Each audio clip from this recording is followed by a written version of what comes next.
My brothers and sisters of Burkina Faso, my beloved Africans across the continent and truth seekers around the world. Today I do not speak as a politician, I do not speak as a soldier, I speak as a son of Africa, a child of a wounded mother who refuses to let her scars be forgotten. I come before you with a truth long buried, a history often distorted, and a story that must now be told, clearly, boldly, and without fear. Today, I bring you the memories of 10 courageous African leaders, our ancestors of resistance, who were either assassinated or overthrown not by their people but by foreign powers who feared the rise of a free and united Africa.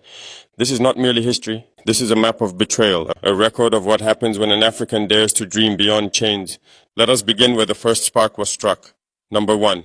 Kwame Nkrumah, Ghana. He was the first to rise. In 1957, Dr. Kwame Nkrumah led Ghana to independence. He was not just a leader, he was a visionary. He believed in Pan-Africanism, in unity, in building an Africa that would never again kneel before Europe or America.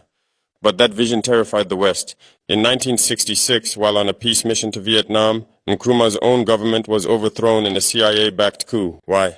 Because he embraced socialism, because he challenged colonial economics, because he dreamed too loudly. He died in exile. But his dream, it lives in us today. Number 2, Patrice Lumumba, Congo.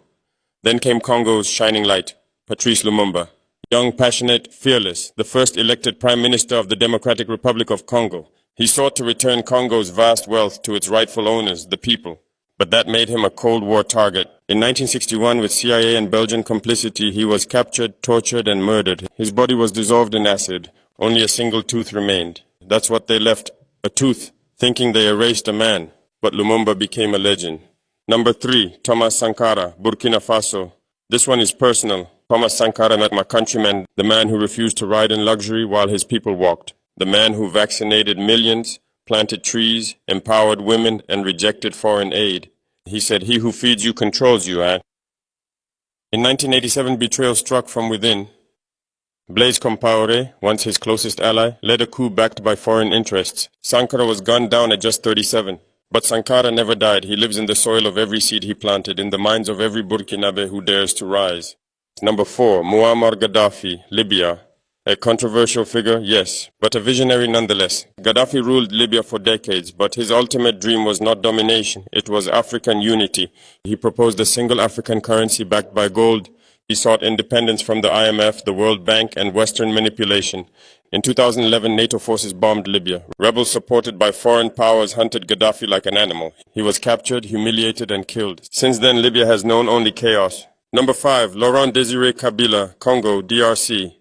In 1997, Laurent Kabila overthrew Mobutu and took charge of the Congo. He stood firm against foreign mining exploitation. He wanted Congo's resources to benefit its children, not corporations. In 2001, he was assassinated, shot by his own bodyguard. But behind that bullet was a foreign hand. His death opened the gates to foreign plunder.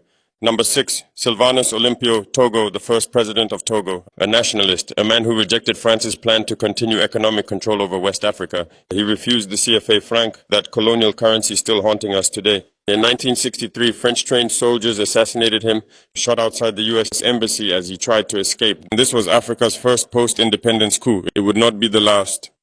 Number 7, Modibo Keïta, Mali, the founding father of Mali's independence. A socialist, a Pan-Africanist, a man who dreamed of unity across our borders. But the West doesn't like unity, only division.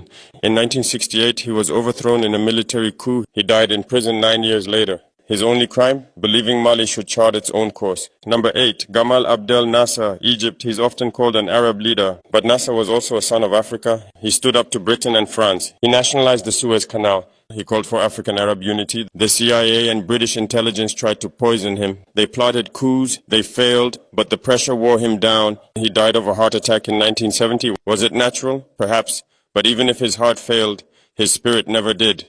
Number 9. Ahmed Ben Bella, Algeria, the first president of Free Algeria, a revolutionary who helped drive out French colonizers, a man who stood with other African liberation movements. In 1965, he was overthrown. The CIA and French agents saw him as dangerous, not because he was violent, but because he inspired. They silenced him, but they could not erase what he stood for.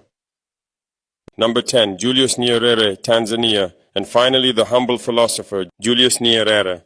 A man who lived poor, ruled humbly, and led Tanzania with dignity.